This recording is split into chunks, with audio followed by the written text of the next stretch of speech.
Assalamualaikum warahmatullahi wabarakatuh. Muslim-muslimat yang dimuliakan Allah sekalian, alhamdulillah, bersyukur kita kepada Allah Subhanahu wa taala kerana limpah kurnianya dapat kita bertemu lagi dalam siri tafsir. Dan tafsir pada kali ini, muslim-muslimat yang dirahmati dan dikasihi Allah sekalian, mereka anggap sebagai khawatir. Khawatir ni maknanya lintasan-lintasan dalam fikiran. Ya, terlalu besar kalimah Allah Subhanahu wa taala untuk insan seperti saya mentafsirkannya. Sehingga mengumpulkan kita tafsir ini pandangan para ulama, bagaimana kita nak memahami ayat Allah Subhanahu wa taala, dan kita cuba untuk menyelami ayat demi ayat. Ayat yang dimaksudkan pada kali ini boleh kita namakan sebagai mengapa, tajuknya mengapa saya wajib menjaga pandangan saya. Baik, muslim-muslimat ini boleh Allah sekalian, seperti biasa di tangan saya pada waktu ini adalah kitab Sahih Tafsir Ibn Katsir. Sekiranya muslim-muslimat ada peluang untuk miliki kitab tafsir ini, amatlah baik, kerana kandungan dalamnya yang mudah difahami, dan yang kedua, dia ditulis dalam bahasa yang formal, standard, walaupun bahasa Indonesia. Dan yang ketiga, muslim-muslimat sekalian, dia merupakan karangan seorang ulama yang unggul dalam mazhab Syafi'i, iaitu Imam Ibn Katsir. Hakikatnya Sahih Tafsir Ibn Katsir ini, muslim-muslimat sekalian, sudah pun difilterkan, disaring, disunting oleh Safiur Rahman Al-Mubarakfuri, seorang ulama yang terkemuka di benua India. Ayat yang kita akan fokuskan pada kali ini adalah ayat ke-30 surah An-Nur, iaitu firman Allah Subhanahu wa taala, A'udzubillahi minasyaitonir rajim. Qul lil mu'minina yaghuddu min absarihim wa yahfazu furujahum, dzalika azka lahum, innallaha khabirum bima yasna'un. Sadaqallahul azim. Maksudnya, katakanlah kepada orang-orang lelaki yang beriman, hendaklah mereka menahan pandangan mereka dan memelihara kemaluan mereka. Yang demikian itu adalah lebih suci bagi mereka. Sungguhnya Allah Subhanahu wa taala Maha mengetahui apa yang mereka lakukan. Masya Allah, straightforward betul ayat yang saya bacakan ni kan, para pendengar, para penonton yang dimuliakan Allah sekalian. Ayat ni mengandungi perintah daripada Allah Subhanahu wa taala kepada para hamba-Nya untuk menjaga pandangan dari perkara-perkara yang diharamkan dalam Islam. Jadi orang-orang Islam, terutamanya dalam ayat yang difokuskan ni kepada orang lelaki, selepas ini baru datang tuntutan untuk orang perempuan. Masya Allah, takdim dan takhir ini memulakan satu mengemudiankan yang lain, ada sebab musababnya dalam kandungan ayat Allah Subhanahu wa taala. Sebagai contohnya, Al-Imam As-Suyuti ada sebuah kitab beliau yang cukup menarik berkaitan dengan Al-Quran Karim, namanya Mu'tarakul Aqran fi Ijazil Quran. Begitu juga Al-Itqan fi Ulumil Quran. Al-Imam As-Suyuti ini sebenarnya mengarang mengikut setengah pandangan lebih pada 300 kitab hadis, berkaitan hadis, tafsir, fiqh, lughah dan sebagainya. Masya Allah, berkat sungguh umur beliau, umur yang Allah kurniakan kepada beliau. Beliau juga merupakan salah seorang mufassir yang unggul. Tafsir yang sering kita dengar yang ditulis oleh Al-Imam As-Suyuti menyempurnakan karangan seorang ulama, Imam Jalaluddin Al-Mahalli, namanya Tafsir Jalalain. Di mana-mana pusat institusi pengajian Islam, memang Tafsir Jalalain ini terkemuka. Yang kedua, ada tafsir beliau yang menarik juga selain daripada Mu'tarakul Aqran dan juga Al-Itqan. Nama kita tafsir beliau iaitu Ad-Durrul Mansur. Ad-Durrul Mansur bi Tafsir bil Ma'thur. Muslim-muslimat ini mulia Allah sekalian, kata Imam As-Suyuti, Allah mendahulukan tuntutan ataupun perintah kepada orang beriman, lelaki mukminin, kerana biasanya orang lelaki lebih mudah terangsang daripada orang perempuan. Betul ke begitu, muslim-muslimat yang dimuliakan Allah sekalian? Memang benar, kerana itulah yang dibuktikan dalam kajian saintifik, kejadian orang lelaki, kejadian orang perempuan. Walaisa zakaru kal unsa, lelaki tidak sama dengan perempuan. Ikut kajian, mata orang lelaki beza di mata orang perempuan, fizikal orang lelaki beza daripada orang perempuan, rangsangan orang lelaki pun, kesan daripada perbezaan yang Allah jadikan ini juga berbeza daripada orang perempuan. Baik, muslimin-muslimat yang dimuliakan Allah sekalian, kata Al-Imam Ibn Atiyah Al-Andalusi, beliau ni merupakan seorang ahli tafsir yang terkemuka dari Andalus, yang hidup pada zaman Yusuf bin Tashifin, seorang ketua kepada kerajaan Islam Murabitin, yang telah berjaya mengekang kemasukan kerajaan Kristian untuk menakluki negara Andalus yang telah dimasuki Islam pada zaman sebelum itu lagi, pada zaman Tariq bin Ziyad, pada zaman kerajaan Umawi. Jadi muslim-muslimat yang dimuliakan Allah sekalian, beliau ni hidup dalam suasana yang sangat Islamik. Kata Ibn Bashkwal, seorang ahli sejarah yang terkemuka dari sebelah Maghrib Al-Arabi, dia menjelaskan bahawa Ibn Atiyah ni menguasai banyak funun.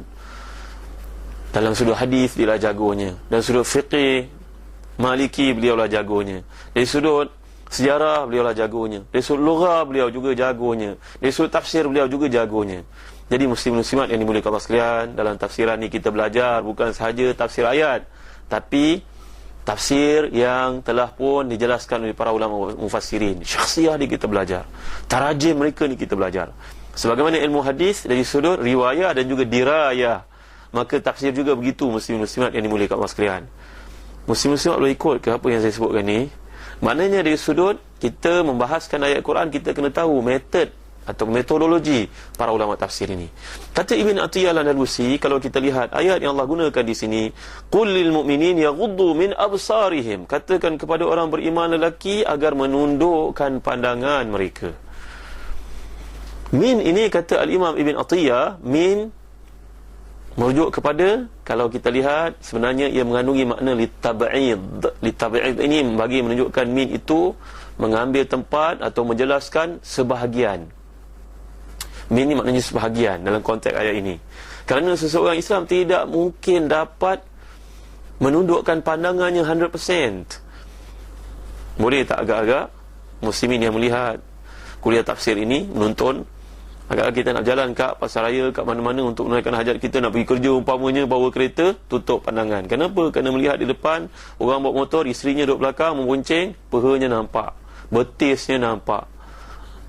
Boleh agak-agak? Langgar kita tiang elektrik nanti, langgar kita tiang lampu nanti, langgar orang di depan. Jadi makna ayat Allah gunakan di sini min litab'id, bagi merujuk kepada satu benda yang tidak dapat dicakupi kesemuanya sekali. Itu sebab bila Sayyidina Ali karamallahu wajhah diterangkan oleh Nabi SAW tentang pandangan yang berterusan, maknanya kita telah terlihat ayat Allah SWT di sini suruh menunduk cepat-cepat, tunduk, jauhkan pandangan. Barat berbeza daripada Islam. Barat kalau kita berkomunikasi dengan orang perempuan, orang-orang yang ajnabiyah ini, dan orang perempuan dengan lelaki ajnabi, digalakkan untuk menuntun pada mata. Padahal dalam Islam tidak dibenarkan begitu, muslim-muslimat. Kerana Nabi telah bersabda, la tutbi'in nazratan nazarah, fa inna lakal ula wa laysat lakal ukhra, dalam hadis riwayat Bukhari. Dalam riwayat Suri bin Atiyah, fa laysat lakal thaniya, pandangan itu hanya yang pertama, kemudian yang lain tundukkan. Artinya memandang sekadar keperluan. Kalau lihat benda itu haram, alihkan pandangan dengan segera. Ini maksud ayat Allah Subhanahu Wa Taala. Yang pertama, kata Ibn Atiyah ni hebatnya gaya tafsiran beliau, kerana beliau seperti yang telah kita jelaskan tadi, kata para ulama menilai latar belakang hidupnya, Ibn Atiyah ni bukan sahaja menguasai ilmu bahasa Arab, ilmu tafsir, lebih daripada itu lagi beliau menguasai ilmu hadis. Beliau juga amat arif dan mendalami ilmu fiqih. Muslim-muslimat ini mulia Allah sekalian, maka ni saya nak tunjuk pada tuan-tuan kitab tafsir ini. Ni kita tafsirnya. Lihat apa namanya? Al-Muharrar Al-Wajiz. Al-Muharrar Al-Wajiz. Ini tafsir Ibn Atiyah Al-Andalusi. Kata beliau, pandangan yang kedua tentang min ini adalah merujuk kepada ibtida'il ghayah. Min ini merujuk kepada daripada. Ana min malaka, ala sabil misal, saya ni datang dari Melaka. Jadi min itu menunjuk kepada asal usul. Jadi kata beliau, kalau kamu lihat min di sini, kata para ulama lughah, mengandungi makna ibtida'il ghayah, maknanya merujuk kepada benda permulaannya. Bagaimana Imam Ibn Atiyah? Cuba huraikan kepada kami lanjut. Kata beliau, min ini adalah asas kepada hubungan kita dengan manusia. Kalau kita tidak jaga pandangan, nanti dia akan menyebabkan asas ataupun asal usul kepada rosaknya iman. Ya Allah, mendalamnya pandangan beliau. Beliau bukan saja menguasai bahasa Arab, menguasai hadis, menguasai fiqh, menguasai ilmu nafs, psikologi. Kerana itu kalau seorang yang tidak menjaga pandangannya, muslim-muslimat yang dimuliakan Allah sekalian, boleh menyebabkan iman kita ni ada masalah, menderita. Kenapa? Kerana pandangan itu dimasuk ke dalam hati. Itu sebab disebut dalam satu hadis riwayat Imam Ahmad, dinyatakan oleh Imam Al-Ghazali dalam Ihya Ulumuddin, an-nazratu sahmun min sihami iblis. Faman tarakaha makhafata Allah awrathahu Allahu imanan yajid fi qalbihi halawatahu. Pandangan itu saudara merupakan panah daripada panah-panah iblis. Kalau kamu meninggalkannya, maka Allah akan beri kepada kamu kemanisan dalam beribadah kepada Allah SWT. Kita ni dalam ibadah pada Allah rasa seronok tak? Kalau kita beribadah ni rasa terpaksa, maknanya kemanisan sudah dicabut, ditarik. Sebagaimana seronoknya kalau kita makan cendol Pak Mat habis sembahyang Jumaat, sampai minggu depan pun ternanti-nanti lagi Pak Mat datang ke tidak. Seronoknya makan cendol, semuanya tekak. Maka begitu juga ibadah pada Allah, kita kena rasa seronok. Kalau kita rasa ibadah tu dipaksa ke atas kita, orang muda umpamanya, ibu asyik tanya, dah sembahyang ke belum, berat rasa.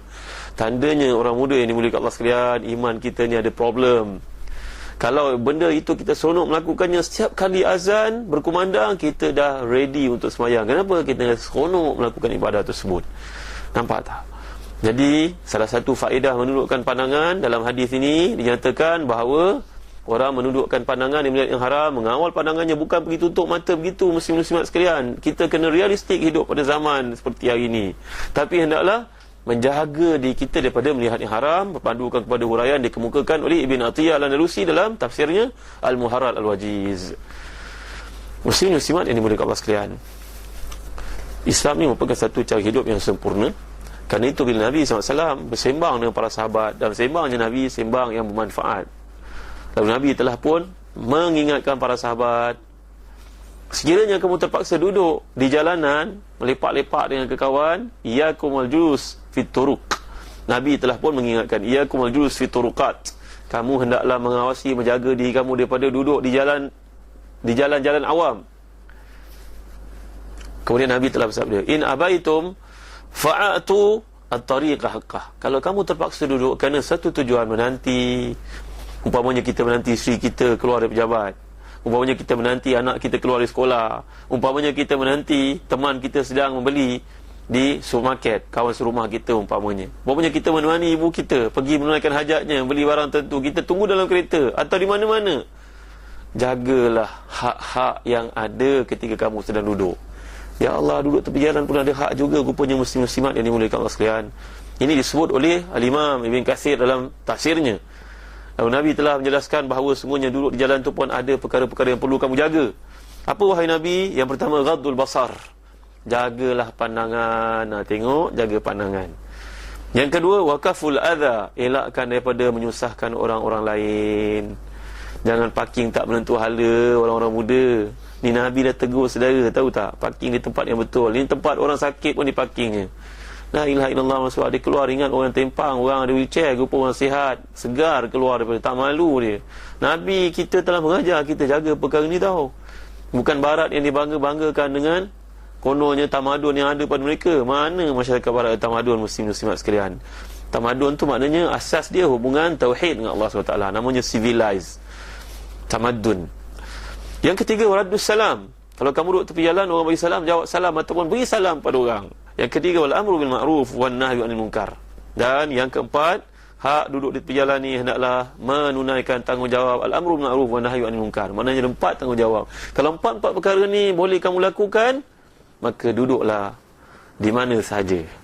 Muslim-muslimat yang dimuliakan Allah sekalian, dalam tafsir Al-Imam Al-Baghawi juga adalah satu tafsir yang menarik. Al-Imam Al-Baghawi mengemukakan sebuah hadis. Imam Baghawi ini merupakan seorang ulama yang terkemuka dalam mazhab Syafi'i.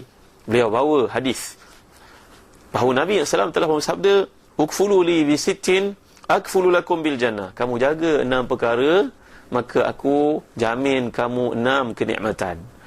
Apakah itu wahai Nabi SAW? Dalam hadis sahih ini Nabi telah bersabda, idza haddatha ahadukum fala yakzib. Kalau berkata jangan berbohong.